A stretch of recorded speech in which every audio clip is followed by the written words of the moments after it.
வணக்கம். மற்றொரு இன்றைய பதிவினூடாக இணைந்திருக்கின்றோம். மன்னார் மாவட்டத்தில் தொடர்ச்சியாக பல்வேறு விதமான போராட்டங்கள் இடம்பெற்று வருகின்ற நிலையில் கடந்த திங்கட்கிழமை பல ஆயிரக்கணக்கான மக்கள் ஒன்று திரண்டு காற்றாலைக்கு எதிராக போராட்டம் ஒன்றை மேற்கொண்டிருந்தனர். இவ்வாறான பின்னணியில் இன்றைய தினம் காலை மன்னார் மாவட்ட செயலகத்துக்கு முன்பாக மன்னார் மாவட்டத்தை சாராத சில இளைஞர்கள் உள்ளடங்கலாக ஒரு குழு ஒன்றிணைந்து மன்னார் மாவட்டத்தில் காற்றாலை வேண்டும் என போராட்டத்தில் ஈடுபட்டிருந்தனர். அத்துடன் போராட்டத்தை தொடர்ந்து காற்றாலை தொடர்பில் மகஜர் ஒன்றையும் மாவட்ட செயலகத்தில் கையளித்திருந்தார்கள். அந்த பின்னணியில் குறித்த போராட்டக்காரர்களின் நடவடிக்கையில் சந்தேகம் ஏற்பட்ட நிலையில் மன்னார் மாவட்டத்தைச் சேர்ந்த சிலர் அந்த குழுவிடம் கேள்வி எழுப்பிய நிலையில் சிலர் தப்பிச் சென்றுள்ளதாக தெரிவிக்கப்படுகிறது. இதன்போது ஒரு சில இளைஞர்கள் தாக்கப்பட்டு அவர்களிடம் போராட்டம் தொடர்பில் வினவப்பட்ட நிலையில் கூட்டம் ஒன்று கூறி தங்களை மல்லாவியிலிருந்து அழைத்து வந்ததாகவும் பணம், உணவு மற்றும் ஏனைய செலவுகளை தாங்கள் பார்த்துக் கொள்வதாக தெரிவித்து அழைத்து வந்த போராட்டத்தில் இறக்கி விட்டுவிட்டு தங்களை அழைத்து வந்தவர் ஓடிச் சென்று விட்டதாகவும் போராட்டத்தில் ஈடுபட்ட இளைஞர்கள் தெரிவித்தனர். மன்னார் மாவட்டத்தில் இடம்பெற்ற காற்றாலைக்கு எதிரான போராட்டத்தில் குழப்பங்களை ஏற்படுத்துவதற்காக சம்பந்தப்பட்ட காற்றாலை நிறுவனம் பல்வேறு முயற்சிகளை எடுத்து வருவதாக சுட்டிக்காட்டப்பட்டிருக்கிறது. மேலும் தாங்களாகவே கிராமங்களில் உள்ள இளைஞர் கழகங்களிடம் உதவி செய்வதாக உதவி கோரிக்கை கடிதங்களை பெற்று அவற்றை காற்றாலைகளுக்கு ஆதரவு கடிதங்கள் போல தற்போது சமூக வலைதளங்களில் பதிவிட்டு வருவதாகவும் உள்ளூர் இளைஞர் கழகங்கள் தெரிவித்திருப்பமே இங்கு குறிப்பிடத்தக்க விடயமாக இருக்கிறது. ஆகவே காற்றாலையுடைய நகர்வு இவ்வாறு செல்லுகின்றது. இதையும் தாண்டி முன்னாள் ஜனாதிபதி மஹிந்த ராஜபக்சவின் தலைமை பாதுகாப்பு அதிகாரி நெவில் வன்னியாராட்சி லஞ்சம் அல்லது ஊழல் விசாரணை ஆணைக்குழுவினால் கைது செய்யப்பட்டிருக்கிறார். வாக்குமூலம் அளிக்க ஆணைக்குழுவில் முன்னிலையாகிய போது அவர் கைது செய்யப்பட்டிருக்கிறார்.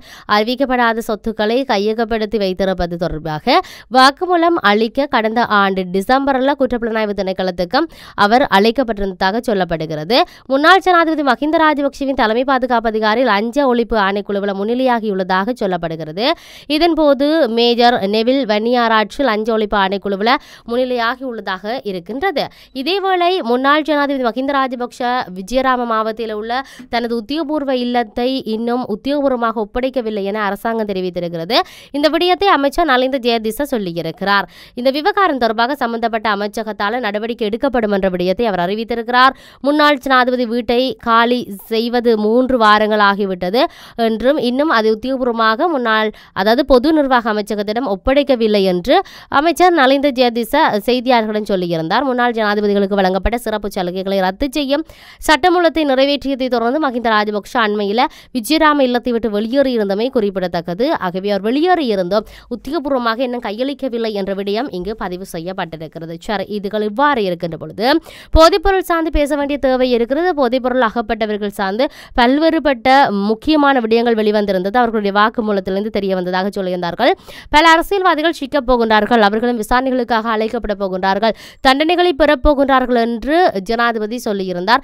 பல பேருடைய பெயர்கள் எல்லாம் வெளியிடப்பட போகின்றது என்ற அறிவிப்பை அடுத்து அரசியல்வாதிகள் பலர் பதற்றத்தில் இருந்த நிலைப்பாடை நாங்கள் பார்க்கக்கூடியதாக இருந்தது. இப்படி இருக்கின்ற பொழுது தென்பகுதியில் அண்மையில் கண்டுபிடிக்கப்பட்ட பெருந்தொகை போதைப் பொருட்கள் கடத்தலில் தொடர்புடையவர் என கூறப்படுகிற சனத் வீரசிங்க என்று அழைக்கப்படும் புவத்தண்டாவே சனா ஜேவிபியின் முக்கிய உறுப்பினர் ஆவார் என முன்னாள் அமைச்சர் விமல் வீரவன்ச சொல்லியிருக்கிறார். தேசிய சுதந்திர முன்னணியின் தலைமை அலுவலகத்தில் நடத்திய ஊடகவியலாளர் சந்திப்பில் அவர் இதை சொல்லியிருப்பதை நாங்கள் பார்க்கக்கூடியதாக இருக்கிறது. அண்மையில் கண்டுபிடிக்கப்பட்ட போதைப்பொருள் அனைத்தும் இந்த அரசாங்கத்தின் காலத்தில் கொண்டு வரப்பட்டது என்பதை தாம் தொடர்ச்சியாக அறிந்து வந்ததாக சொல்லியிருக்கின்றார்.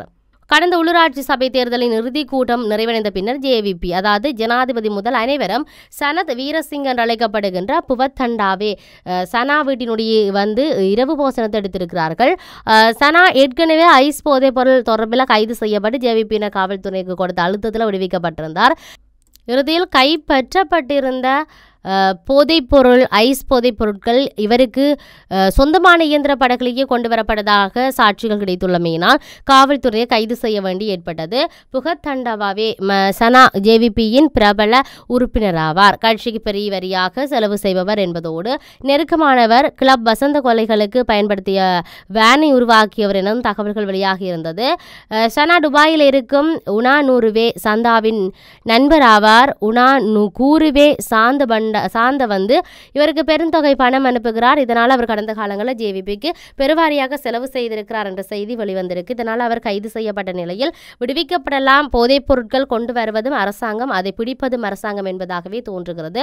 தென்பகுதிக்கு ஜேவிபி தலைவர் செல்லும் போது பகல் இரவு சாப்பாட்டை வழங்குவது இவர்தான் என்ற விடயத்தையும் இப்பொழுது முன்வைத்திருக்கிறார்கள். சரி, எது எப்படி இருந்தாலும் போதைப்பொருள் சார்ந்து பேச வேண்டிய தேவை இருக்கிறது. போதைப்பொருளை ஒழிக்கப் போவதாக ஜேவிபி, அதாவது ஜனாதிபதி அனுரகுமார் திசாநாயக்க வீரவசனங்களை பேசுகின்ற வேளையில் இவ்வாறான நகர்வுகள் சற்றுற்று நோக்களை உண்டு பண்ணுகிறது.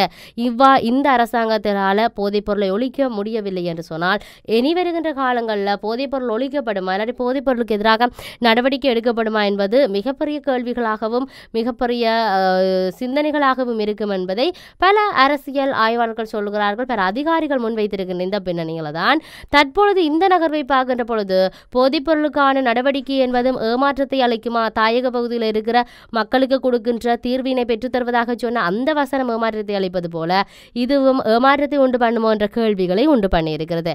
குறிப்பாக 80வது மாநாடுல பேசுகின்ற பொழுது ஸ்ரீலங்காவில் இருக்கக்கூடிய ஊழலை ஒழிக்க வேண்டும், வறுமையை ஒழிக்க வேண்டும், அதே போன்று இந்த போதைப்பொருளை வந்து முற்றாக ஒழிக்க வேண்டும், போதைப்பொருளுக்கு மிக முக்கியத்துவம் கொடுத்திருக்கின்றேன், போதைப்பொருள் சார்ந்த நகர்வுகளை முன்னெடுத்திருக்கிறேன் என்று பலதரப்பட்ட விடயங்களை செய்திருந்தார், சொல்லியிருந்தார். ஆகவே இந்த பின்னணியில் இவ்வாறான நகர்வுகள் எந்த அளவுக்கு உண்மைத்தன்மையை வெளிப்படுத்தும் என்ற கேள்விகளை உண்டு பண்ணியிருக்கிறது.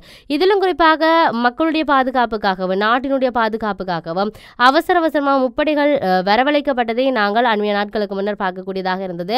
ஜனாதிபதி அனுரகுமார் திசாநாயக்க அவசரமாக முப்படையினரை வரவழைத்தார். ஏனென்று சொல்லி பார்த்தார், பாதுகாப்புக்காக அவர் வரவழைத்திருக்கிறார். தங்காலையில் பெருந்தொகை போதைப்பொருள் மீட்கப்பட்ட போது அவர் முப்படைகளுக்கு அழைப்பு விட்டமை பாதுகாப்புக்காக விடுக்கப்பட்டது என்று சொல்லப்பட்டிருந்தது. குறிப்பாக இந்த போதைப்பொருளுடைய பாவனை நாளுக்கு நாள் அதிகரிப்பது பாடசாலை மட்டத்தில் என்று சொல்லக்கூடியதாக இருக்கிறது. ஏனென்று சொன்னால் இந்த பாடசாலைகளுக்கு ஏன் போதைப்பொருள் போகின்றது என்ற மிகப்பெரிய கேள்வி இருக்கிறது. நாட்டை சுடுகாடு ஆக்குவதற்கா என்ற கேள்விகள் பல இருக்கின்றன.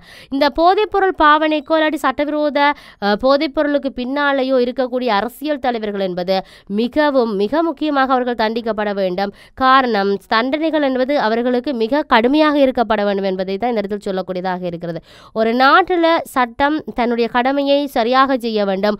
அதிலும் குறிப்பாக பயம் வருகின்ற அளவிலான சட்டம் என்பது கடுமையாக்கப்பட வேண்டும். எங்கே சட்டம் வந்து கடுமையாக்கப்படுகிறதோ அங்கே தான் குற்றச்செயல்கள் இல்லாமல் ஒழிக்கப்படும். குறிப்பாக சொல்லப்போனால் வெளிநாடுகளில் பார்க்க போனோமானால் பல நாடுகளில் இவ்வாறான செயற்பாடுகள் இருக்காது. அப்படி அங்கே ஏதாவது ஒரு விடயம் நடக்குமாக இருந்தால் ஒரு முறை தண்டனை கொடுப்பதை பார்த்துவிட்டு அந்த நாட்டுக்கு வருகின்றவர்களும் சரி அந்த நாட்டில் இருக்கின்றவர்களும் சரி சட்டம் இங்கு கடுமையாக இருக்கிறது என்று குற்றங்களை செய்வதற்கு தயங்குவார்கள். ஆனால் ஸ்ரீலங்காவை பொறுத்தவரையில் சட்டத்தினுடைய பிடியில இருந்து தப்பித்து செல்லுகின்ற அளவில் அங்கு கொடுக்கக்கூடிய சட்டங்களும் தண்டனைகளும் இருக்கின்றது என்பதுதான் மிகப்பெரிய வேதனையாக இருக்கிறது. ஆகவே நாம் சிந்திக்க வேண்டிய தேவை இருக்கிறது. போதைப்பொருளை இல்லாது செய்வோமானால் எதிர்காலத்தை கட்டியெழுப்ப முடியும். போதைப்பொருளை இவ்வாறே நாங்கள் விடுவோமாக இருந்தால் எங்களுடைய ஆளுமைகளற்ற ஒரு சமுதாயம் உருவாகக்கூடிய நிலை ஏற்படும். நான் பல நிகழ்வுகளின் வாயிலாக சொல்லியிருக்கிறேன். ஒரு பல்கலைக்கழக மாணவன் அல்லது பல்கலைக்கழகம் படிக்கின்ற பாடசாலை படிக்கின்ற ஒரு முன்னேற்றத்தில் இருக்கின்ற ஒரு மாணவனுக்கு போதைப்பொருள் போகுமாக இருந்தால் அந்த மாணவன் தன்னுடைய உண்மையான பழக்க வழக்கத்தை மறந்து வேறு பழக்க வழக்கத்துக்கு சென்று விடுவான். தன்னுடைய உண்மையான திறமைகளை மறந்து போதைக்கு அடிமையாகி விடுவான். சொல்வழி கேட்க மாட்டான்.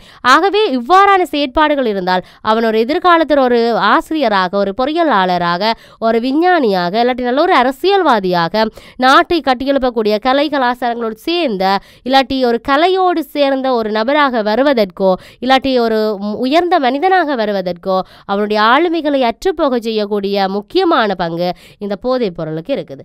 ஆகவே சமூகத்தில் இருக்கின்றவர்கள் சிந்திக்க வேண்டும், இந்த போதைப் பொருளை எப்படி அகற்றலாம், இல்லாட்டி போதைப் பொருளுக்கு அடிமையாகி இருக்கிறார் இல்லை போதைப் பொருளை இவர் எடுக்கிறார் என்று சொன்னால் பொறுப்போடு நாம் உரியவற்றை இல்லாட்டி உரியவர்களை நாட வேண்டும். அது சார்ந்தான தகவல்களை வழங்க வேண்டும். தற்பொழுது காவல்துறை சார்பில் பாதுகாப்பு சார்பில் அதிகமான நகர்வுகள் வெளிவருது. போதைப் பொருள் உங்களுடைய சமூகத்தில் இருக்கு, இவர் பாவிக்கின்றார், இல்லாட்டி இவர் எடுக்கின்றார், இவர் விற்பனை செய்கின்றார் என்று தெரிந்தால் ரகசியமான முறையில் காவல்துறைக்கு தெரியப்படுத்த உங்களை நாங்கள் அடையாளப்படுத்த மாட்டோம், அது தொடர்பிலான நடவடிக்கைகள் எடுப்போம் என்ற ஒரு முறைப்பாட்டு அளிக்கலாம். இல்லாட்டி இப்படியான தகவலை நீங்கள் வழங்கலாம் என்ற நிலை இருக்கிறது. ஆகவே அதுக்கேற்றவாறு நாம் சிந்தித்து செயற்பட வேண்டிய தேவை இருக்கிறது. இதிலும் குறிப்பாக அனுரவினுடைய ஆட்சியில் போதைப் பொருளுக்கு முக்கிய பங்கு வகித்திருக்கிறார்கள் ஜேவிபி என்று விமல் வீரவன்ச சொல்லுகின்ற கருத்தானது சற்று கேள்விகளையும் உற்றுநோக்கல்களையும் உண்டு பண்ணியிருக்கிறது. இன்று தாயகத்தில் அதுக்கு மன்னார் மாவட்டத்தில் இருக்கின்ற மக்கள் எத்தனையோ நிம்மதி இழந்து எத்தனை நாட்கள் அவர்கள் உறங்கி இருப்பார்கள் சரியாக என்று சொன்னால் கேள்விகள். அப்படி இருக்கின்ற பொழுது அரசியல் காரணத்துக்காகவோ இல்லாட்டி ஏதோ ஒரு நிறுவனத்தினுடைய ஆதிக்கத்துக்காக வேண்டி இல்லாட்டி அவர்களுடைய லாபத்துக்காக வேண்டி அங்கு இருக்கக்கூடிய மக்களை போன்று இளைஞர்களை ஏற்பாடு செய்து பணத்துக்காக ஒரு குழுவை அனுப்பி காற்றாலை வேண்டும் என்று மகஜர் கையளிக்கின்ற அளவிலான ஒரு செயற்பாடு முன்னெடுக்கப்படுகிறது என்றால் நாட்டினுடைய நிலை இல்லாட்டி நாட்டு தலைவர்களுடைய நிலை, நாட்டில் படித்தவர்களுடைய நிலையை இல்லாட்டி அதிகாரத்தில் இருக்கின்றவர்களுடைய நிலை எவ்வாறு மிகவும் கேவலமான கீழ்த்தரமான நிலைக்கு தள்ளப்பட்டிருக்கின்றது என்பது பற்றி தான் நாங்கள் பார்க்க வேண்டிய தேவை இருக்கிறது. எது எப்படி இருந்தாலும் என்பிபி அரசாங்கத்தில் ஒரு தீர்வு தரும் என்று சொல்லி தமிழ் மக்கள் அவர்களுக்கு வாக்களித்திருக்கிறார்கள். என்ன வழங்கப் போகிறார்கள் இல்லாட்டி ஏமாற்றம் தான் அவர்களுக்கு மிஞ்ச போதா என்பதை நாங்கள் பொறுத்திருந்து பார்க்க வேண்டிய தேவை இருக்கிறது.